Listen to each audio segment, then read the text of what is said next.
PT-nya.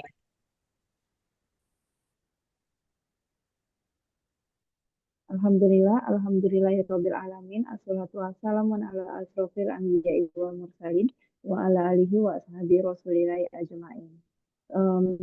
Pertama-tama yang saya hormati pimpinan Manajemen Indonesia beserta jajarannya dan juga kepada narasumber kita pada siang hari ini Bapak Harjoni dan juga Bapak Prof. Dr. Samsulijal sebagai rekan bagi Bapak Harjoni di webinar kita pada hari ini.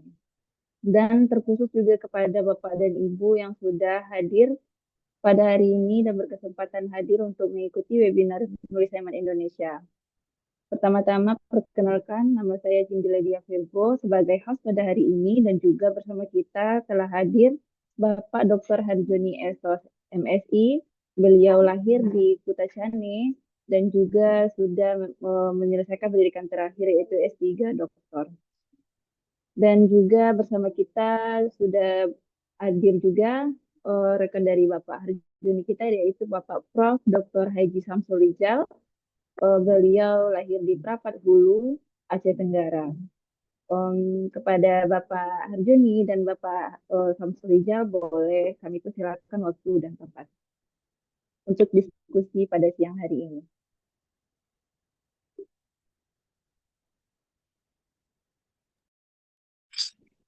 Izin siapa dulu nih? Boleh sih, boleh Bapak Harjoninya, Enggak, boleh Bapak Samsulijal. Prof aja dulu. Kalian Prof, aja. Prof aja dulu karena beliau ada mau ngajar nanti di S3. Silakan Prof, silakan.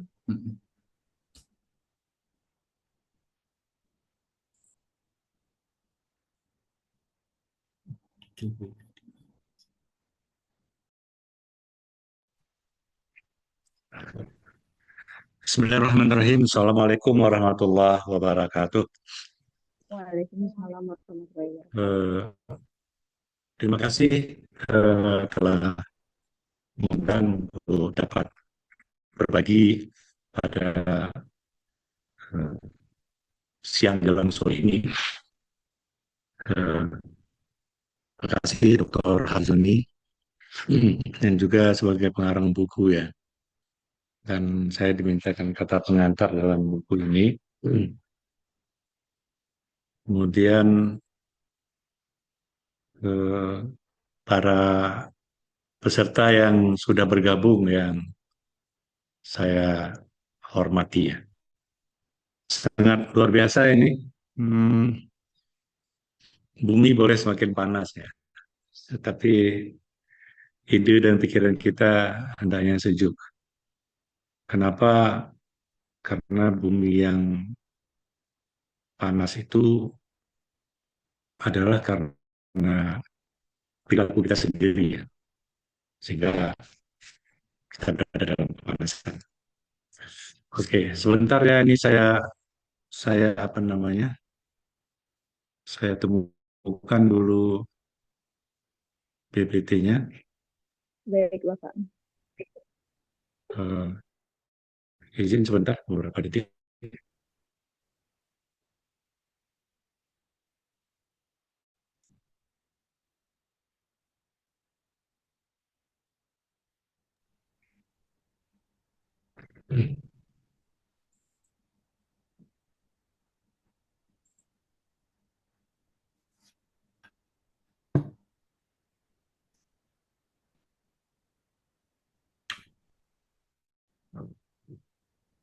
Lama loading ya sebentar ya. Baik Bapak.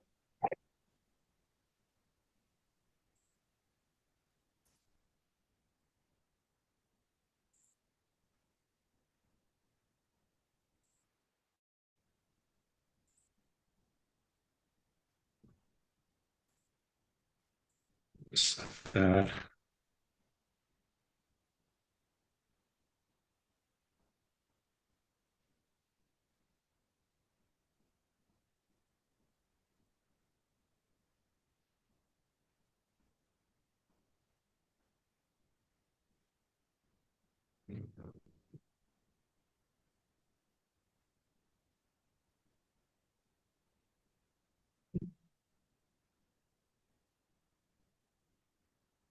Tiba-tiba kok nggak mau.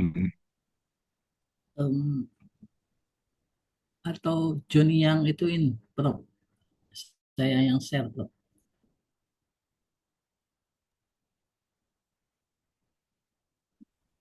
Boleh Bapak Harjani saja yang share, boleh.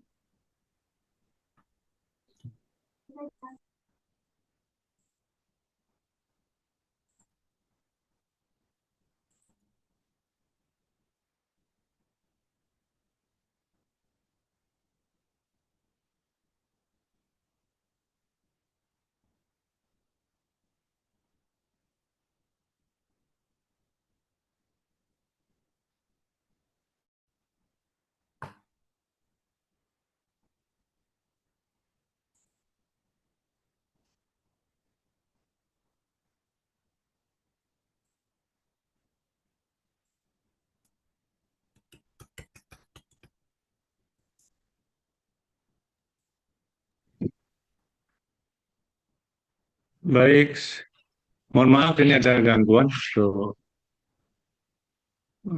share. Baik Bapak, Tes satu dua tes. Bisa didengar suara saya? bisa Pak. Oh, mungkin jaringan ini ya. Ya,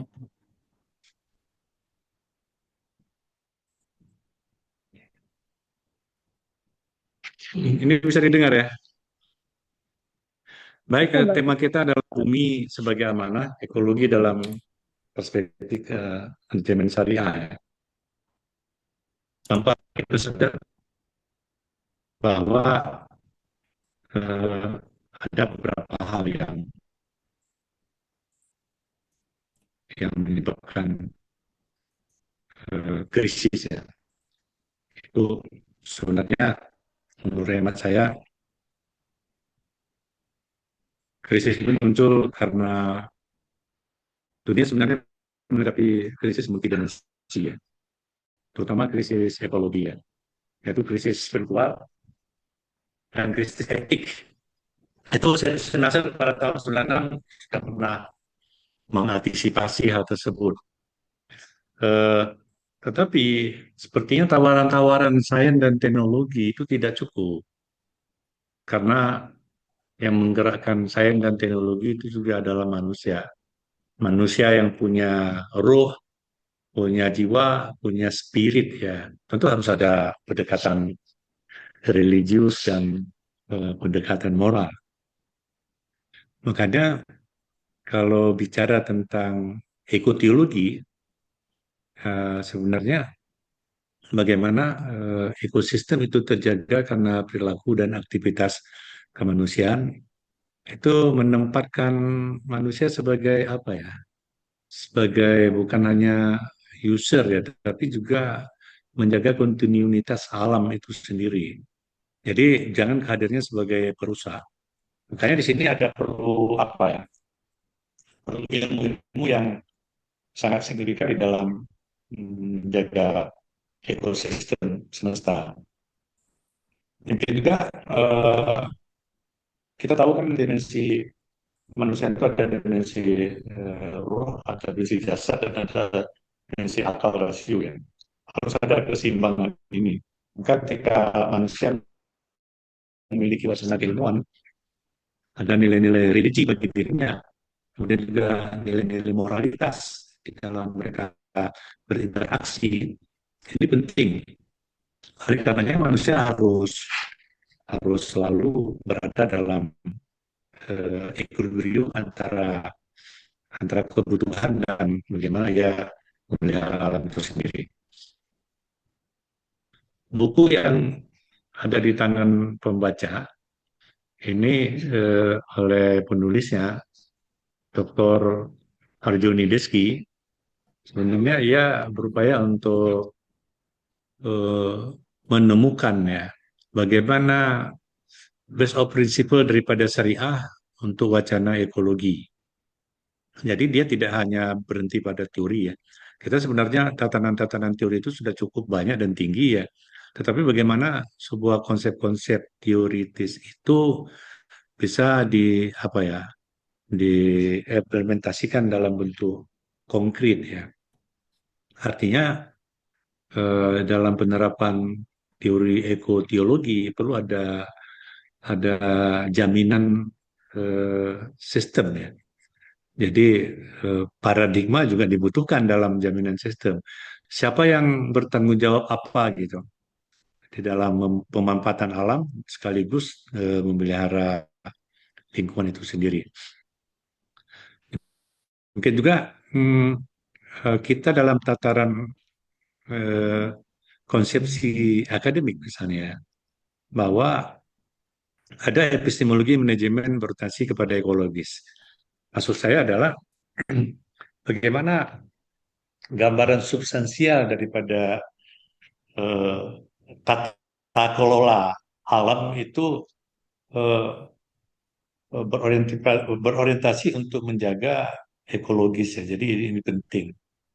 Jadi ketika masuk eh, elemen-elemen syariah atau elemen-elemen syar'i, sebenarnya elemen di dalam apa ya, di dalam ibadah, misalnya ibadah haji ya, itu kan kita kan spirit kemanusiaan itu tidak boleh misalnya menebang pohon ya, atau memetik apapun dari pohon, atau membunuh hewan apapun yang dijumpai di jalanan selama ia apa namanya mereka melakukan apa namanya itu eh, eh, berpakaian ihram misalnya. Ketika seorang dalam berihram ini kan ada tata kelola menjaga ekologis itu ya. Jadi ketika dimasukkan sistem syar'i, saya pikir bukan hanya untuk efisiensi ekonomi, tapi juga untuk keadilan ekologis. Ya orang beribadah dalam konteks berhaji itu, misalnya, ya ini kan sudah apa ya? Sudah diajarkan spirit, moralitas daripada seseorang itu.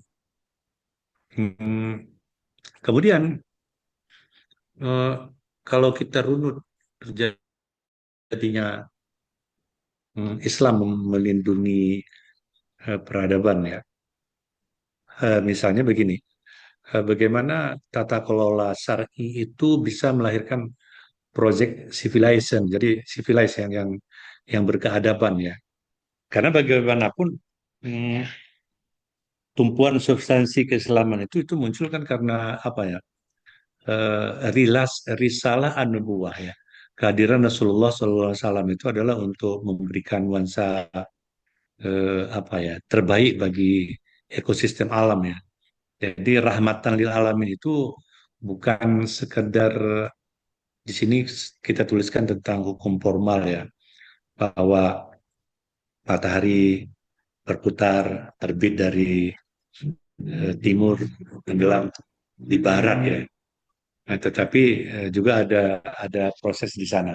Dalam pengantar saya juga telah menyinggung seorang pakar ya, yaitu Ismail Raji Al-Faruqi. Ini orang hebat ini. Jadi gubernur di Palestina dikejar-kejar, akhirnya hijrah bukan meninggalkan Palestina ya, hijrah untuk kepentingan lain. Dia kuliah di Philadelphia University, tapi di sana beliau dengan istrinya Lamia Al-Faruqi dibunuh ya oleh orang Amerika ya. Karena memang sekiranya dia masih hidup hari ini mungkin nuansa Palestina juga akan beda ya. Ada hal yang paling urgent di sini. Islamization of knowledge. Ada beberapa langkah Islamisasi ilmu yang diberikan oleh Al-Faruqi misalnya. Nah, itu semuanya kalau dirunut, ditarik, itu bisa menjadi sebuah apa ya? Pertimbangan akademik bagi kita untuk mendalami tentang ekoteologi. Karena eksistensi kemanusiaan ini perlu dijaga sehingga ia bisa berkeadaban ya. Jadi berkeadaban atau tidak manusia itu adalah pada moralitas. Ya. Jadi civilized dan uncivilized. Bagi orang Barat yang sudah civilized ya, ketika mereka menemukan di negara kita misalnya ada orang yang sembronoan di jalan-jalan, itu mereka sebut uncivilized. Ya, jadi kan orang yang tidak punya peradaban. Demikian juga saya pikir menggunakan alam tanpa ada batasan itu juga uncivilized. Di apa ya? Di New Zealand misalnya ya. Itu kalau ada pohon yang tumbang karena alam ya, natural ya, karena angin kencang tumbang pohon.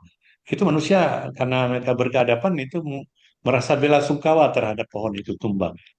Kalau kita beda, mungkin kita yang menumbangkan pohon tanpa perhitungannya.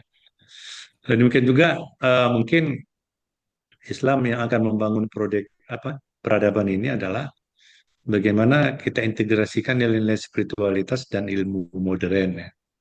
Jadi dulu orang kan selalu mengedepankan temuan sains dan teknologi, mengabaikan nilai-nilai spiritual, sehingga terjadi despiritualitas di kalangan saintis modern.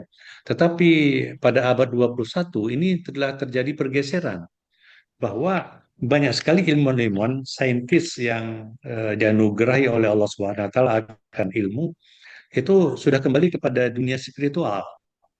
Jadi mereka menghargai esensi kemanusiaan, mereka menghargai peradaban jiwa, sehingga ini menjadi fungsi kontrol ya terhadap ilmu yang mereka miliki. Oleh karenanya, eh, eh, kalau syariat, hemat saya ya hampir tidak ada ajaran yang mengungkapkan itu sebuah kebatilan-kebatilan, tetapi bagaimana kita itu berada pada siklus peradaban untuk menghargai dinamika kehidupan, menghargai kelestarian alam. Silakan Anda ambil manfaat alam ini, tetapi jangan lupa bahwa ada menjaga keseimbangan, equilibrium antara alam yang disodot dengan bagaimana kelestarian alam itu sendiri. Jadi dalam konteks tujuan hifzul bi'ah, memelihara lingkungan misalnya kan, ini apa namanya, Dr. Harjoni itu sudah mengungkapkan ya beberapa dimensi-dimensi penting saya pikir ini. Selama ini kita kenal kan maqasid syariah itu ada 5 ya. Tetapi sebenarnya pondasi daripada kelima itu, nah itu ya, itu kan kita manusia ini kan berada di alam. Manusia ini sebenarnya apa ya? Al-insanu bintul bi'ah. Jadi manusia ini produk daripada lingkungan. Di mana lingkungan? Kalau kita berada di ini kan apa ya? Ada game klasik ya. Kalau kita berada di lingkungan apa itu pandai besi, ya kita akan kena kecipratan bunga-bunga api daripada pandai besi itu. Ya, maksud saya ya pandai besi tradisional, bukan pandai besi modern ya. Pandai besi modern kan tidak ada bunga-bunga apinya ya. Tapi itu juga tetap ada. Kalau kita di lingkungan itu kita akan kena percikan api itu. Demikian juga kalau kita berada dalam lingkungan orang yang menjual parfum, kita juga akan wangi. Tanpa disadari, makanya kalau kita pergi ke pasar ikan, ya, jualan ikan yang seperti itu, ketika kita keluar, kita kan aroma amis juga pada badan kita. Artinya apa? Manusia ini produk lingkungan ya. Spirit lingkungannya itu mewarnai karakter, mewarnai aktivitas manusia. Oleh karena itu, bagaimana sebenarnya kita membuat green civilization ya, yang berkeadilan dan berkesinambungan atau berkelanjutan? Saya pikir gagasan untuk hifzul bi'ah ini penting. Jadi eh, slogan-slogan peliharalah lingkungan, jagalah kebersihan itu jangan sebagai slogan semata, tetapi menjadi bagian karakter daripada manusia-manusia yang berkeadaban. Dan kemudian eh, bagaimana etika ilmiah terhadap alam semesta misalnya. Jadi ini penting ya. Em, hmm, terhadap alam semesta, manusia sebagai khalifah. eh, eh, Tata kelola syariah juga saya pikir semua inspirasi produk hukum atau aturan yang berbasiskan tata kelola syariah ya itu tidak bisa dilepaskan dengan etika ilahiyah dan dia sustainable, dia tetap berkelanjutan. Jadi bagaimana sebenarnya oleh Ghazali misalnya dan Fazlur Rahman, harmoni kosmos itu apa ya? Di abad 20 kan ditemukan bahwa yang membuat bumi ini panas, sistem kosmos ini berantakan karena ozon ya. Ozon itu menipis ya. Mengapa Islam mengajarkan ini sebenarnya? Kenapa di satu titik bumi itu ada gurun pasir, satu titik bumi ada perairan, di satu titik bumi ada hutan, forest ya hutan. Itu kan semuanya berapa ya, berkontribusi berasimilasi nyata gitu. Jadi ini penting. Oleh karenanya apa yang ditawarkan oleh Dr. Harjoni bahwa melalui dunia pendidikan, melalui political will daripada negara, dan bagaimana rakyat merespon teman-teman pendidikan dan kebijakan negara yang berpihak kepada ekosistem, itulah transformasi sosial yang perlu kita tumbuh kembangkan gitu. Inilah mungkin yang dimaksud bahwa menjaga bumi ini bagian daripada iman. Ini bukan menambah hadis baru ya. An-nazafatu minal iman. Kebersihan itu sebagian daripada iman. Itu kan produk ya.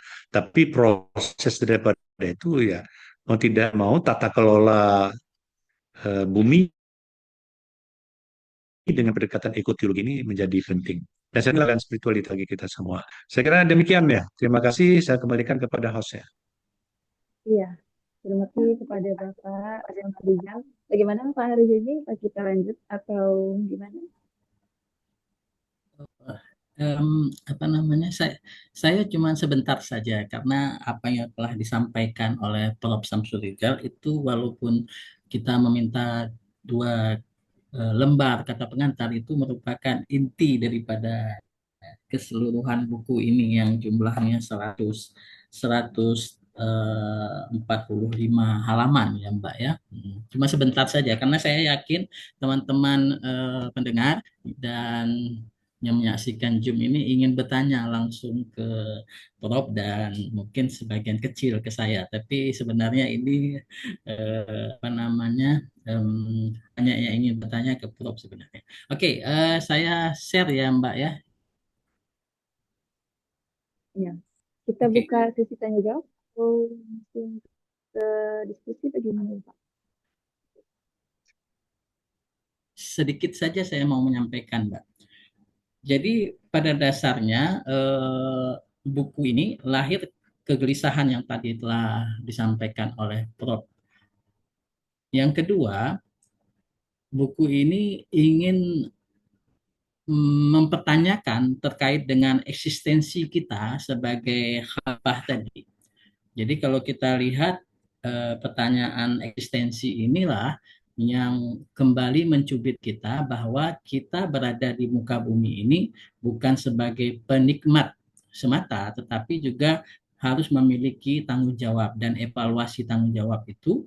Kalau dilihat dari catatan buku ini, evaluasinya itu mulai dari evaluasi vertikal maupun evaluasi horizontal. Jadi kita bertanggung jawab nantinya kepada Allah, juga kita bertanggung jawab kepada sesama kita. Itu yang kedua. Yang ketiga, ada bab-bab yang menjadi favorit saya ini Mbak. Mudah-mudahan teman-teman nanti bisa membaca buku ini. Salah satu bab yang sangat saya sukai itu adalah bab 4 dan bab 5. Kalau bab 4 itu berkaitan dengan konsep dari tata kelola ekoteologi. Kemudian yang bab kelima itu soal rumus Islam. Jadi kegundahan kita banyak sekali teori-teori itu yang bernuansa konvensional. PR kita, tugas kita adalah bagaimana rumus-rumus yang konvensional itu bisa diislamisasikan. Nah, disinilah pada bab 5 nanti saya tidak kupas habis Mbak ya. Kalau kupas habis nanti gak penasaran ya Mbak Sidi.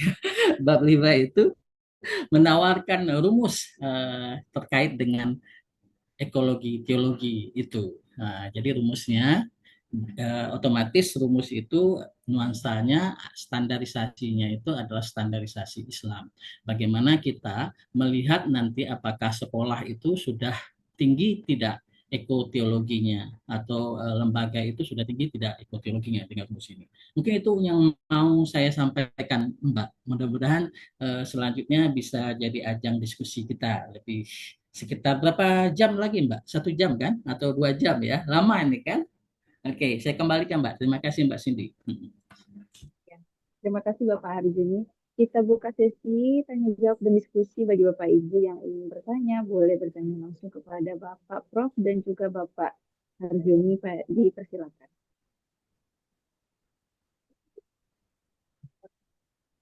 Bagi Bapak Ibu yang ingin bertanya, boleh.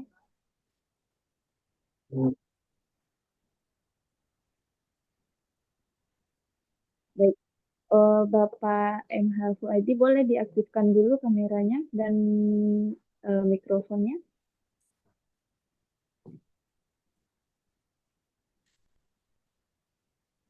Jelas, Bu Admin ya, Bu Moderator. Boleh, udah jelas. Iya, mungkin saya pengen bertanya terkait kajian ekoteologi ini ya. Memang sepertinya dibumingkan di kita melalui gerakan yang digagas oleh Pak Menteri Agama itu kan ya.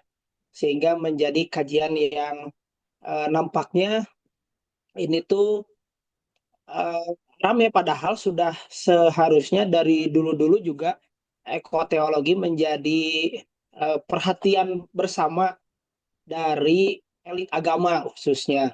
Karena boleh jadi konteks dalam kajian doktrin agama itu juga selalu memperhatikan konteks environmental atau konteks lingkungan.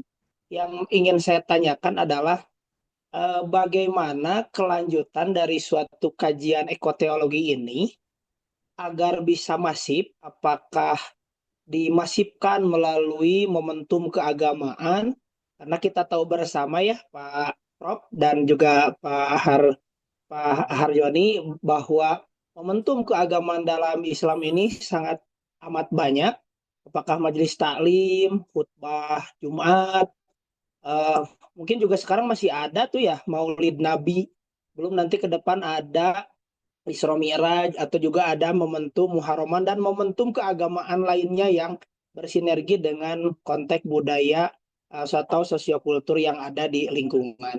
Nah, kira-kira apakah hal itu bisa menjadi penguat gitu ya tentang perhatian kepada ekologi dan teologi ini gitu, sehingga ini bisa masif dan di akar rumput memahami pentingnya bagian dari agama dan lingkungan.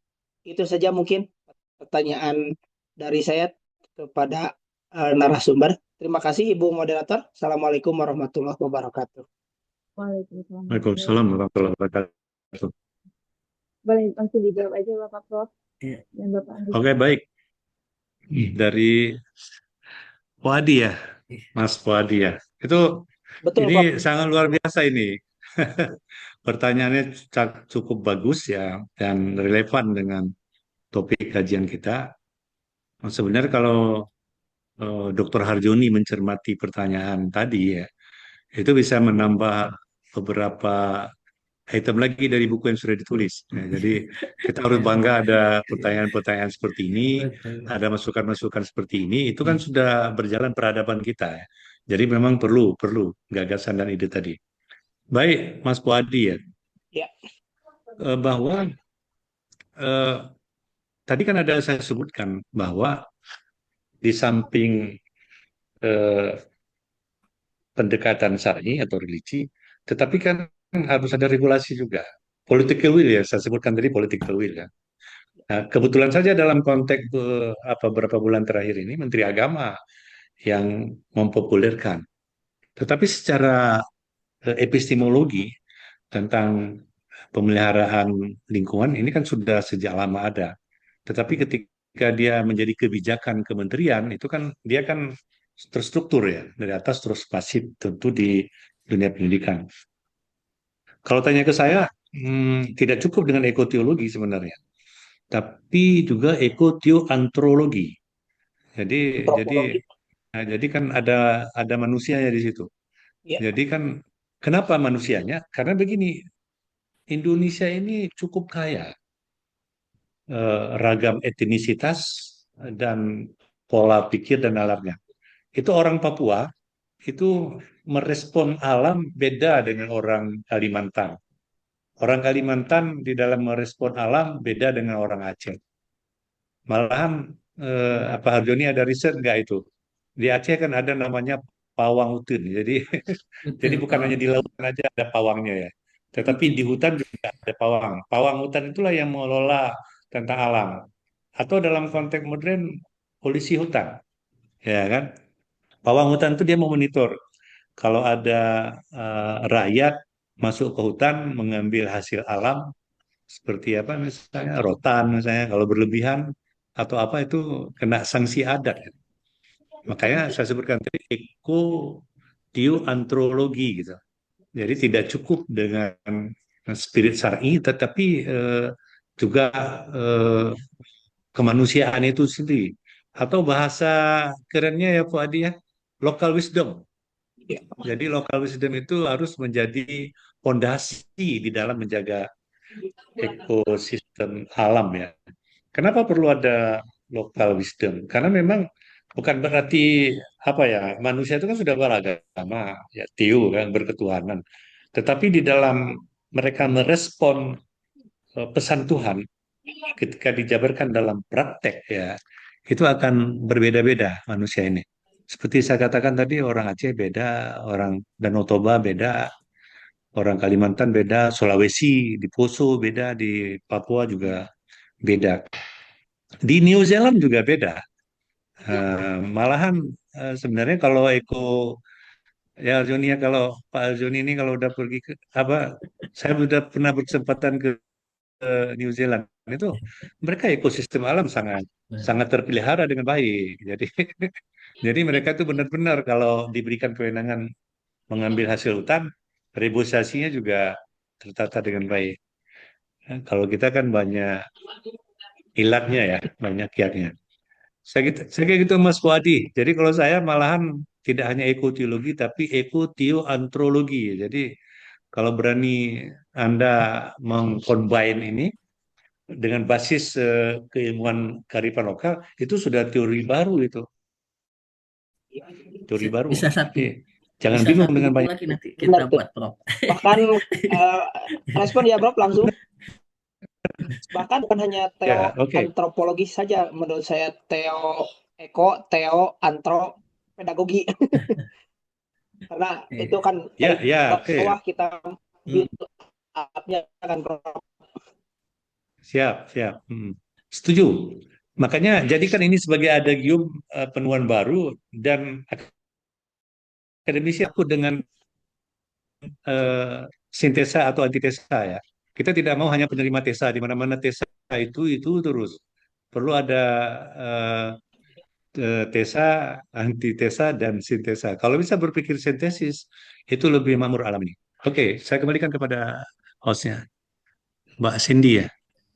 Terima Ya, Mbak kasih Sini. Bapak Prof sudah menjawab pertanyaan dari Bapak Puadi. Bagaimana Bapak Puadi? Apa ingin bertanya lagi atau sudah?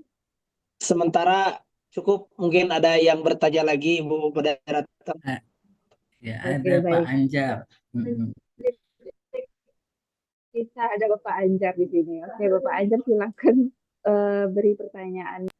Oke, terima kasih. Assalamualaikum Pak Direktur dengan Pak Waalaikumsalam Dr. Harjoni. warahmatullahi wabarakatuh. Saya Anjar Mahmudin Nasution eh, dari Kabupaten Padang Lawas, Provinsi Sumatera Utara, Pemekaran dari Kabupaten Tabuk Selatan. Eh, Pembahasan tentang bumi sebagai amanah ini, saya pun tadi agak heran kok bumi sebagai amanah. Apa tujuannya ini? Saya pikir itu ketika dijelaskan oleh direktur itu Pak Samsur Rijal, ya memang betul itu eh, Pak Direktur bahwa bumi sebagai amanah ini dalam pandangan ekoteologis, pembahasan tentang ini yang menyatukan antara nilai-nilai teologis dan kepedulian terhadap lingkungan. Bahkan saya ikut sharing dengan grup-grup yang membahas masalah lingkungan ini di Provinsi Riau. Bahwasanya akibat daripada eh, apa namanya itu oh, di laut yang ada di Riau itu kan sehingga terjadi apa kebakaran, bahkan eh, pengusaha-pengusaha yang tidak peduli terhadap lingkungan. Kan dalam agama juga kan itu kan jelas dilarang, harus kita pelihara lingkungan kita. Kita mulai dari lingkungan keluarga kita, bagaimana kita peduli terhadap lingkungan kita. Kalau saya lihat agak berbeda sedikit, akan tetapi memang saya pahami dari penjelasan Pak Profesor dan Pak Doktor bahwa lingkungan di sini, lingkungan diri kita, jangankan hutan, lingkungan sekitar kita pun kalau miskin dia itu kan makanya ada potensi zakat untuk dikembangkan sehingga kan Islam itu semakin maju gitu kan. Ini enggak, biarin aja mati aja dia di situ katanya kan. Padahal sebetulnya jangankan alam, di lingkungan rumah tangga kita juga. Oleh karena itu pertanyaan yang mendesak di sini, eh, Bapak Direktur Pasca Sarjana UIN Ar-Raniri, Pak Profesor Samsur Rijal, pembahasan tentang ini memang perlu apa namanya itu dibuka di UIN Ar-Raniri. Nah, kenapa?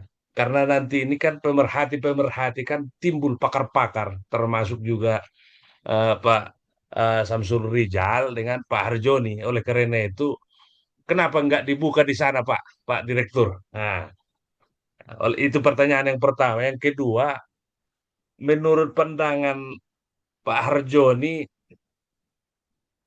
di buku Pak Harjoni itu kira-kira sudah dibuat di situ dari pandangan Islam eh, atau agama-agama yang lain, bahkan dari sosiologi antropologinya, itu perlu. Saya kira perlu di buku Bapak itu, walaupun belum saya baca, tapi penjelasan Bapak tadi belum saya dengar ada yang di situ kan. Bahkan bisa berkolaborasi dengan Pak Profesor tadi sebagai pembahasnya di situ. Saya kira itu. Oleh karena itu pembahasan atau penjelasan dari Pak Profesor tadi memang bagus. Eh, saya kira bagus itu perlu dicantumkan di buku Pak Arjoni itu. Oleh karena itu, eh, menurut Pak Profesor, tantangan ke depannya itu kira-kira apa itu Pak? Kira-kira untuk mengantisipasi bumi sebagai amanah ini nanti tidak amanah jadinya kan padahal Tuhan memberikan kepada kita eh, apa namanya Nabi Muhammad pembawa amanah gitu kan. Itu saja saya kembalikan. Terima kasih. Assalamualaikum warahmatullahi wabarakatuh. Waalaikumsalam warahmatullahi wabarakatuh. Baik, Bapak Azuni dan Bapak Prof boleh silakan langsung dijawab. Siapa nih? Apa jawabannya? Prof, silakan Prof. Pak apa tadi ya? Pak Anjar Mahmudin ya dari Nasution. Nasution. Sumatera Utara. Iya, iya, Pak. Iya, Jadi Pak Ustadz. ya sangat, sangat luar biasa nih Pak Anjar. Sepertinya pernah ketemu ini di mana ya? Di Waktu Kota Binjai kali ya. kayak gini juga dengan Ibu Helmiati baru-barusan ini, Direktur Oh, Pasca Masya Allah. Sarjana Jadi UIN Suska, Riau. UIN Riau, UIN Riau. Iya, iya. Jadi Bapak ya terima kasih.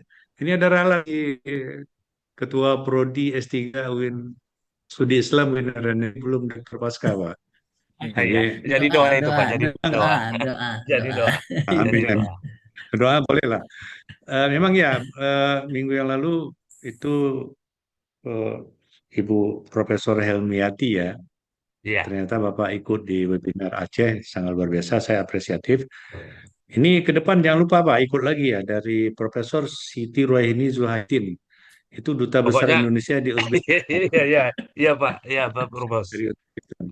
Nanti dikirim linknya lah ya. Oke oke oke. Eh, saya pikir untuk tahap awal, apa yang sudah diinisiasi oleh Harjo ini sudah cukup bagus. Tapi kan yang penting kita itu gini, kalau ada pilihan ya benda ini ada benda pilihan. Yang sebelah kanan saya misalkan kayu ya, sebelah kiri saya ini adalah emas gitu kan. Atau sebelah kanan emas yang lebih besar. Ini kayu. Tentu semua orang akan pilih emas. Ya gitu kan. Tetapi ketika orang hampir-hampir tenggelam di lautan, itu tidak ada memilih emas. Dia pasti akan pilih kayu. Karena kayulah yang akan bisa membantu dia. Kalau dia pilih emas ya tenggelamlah dia gitu.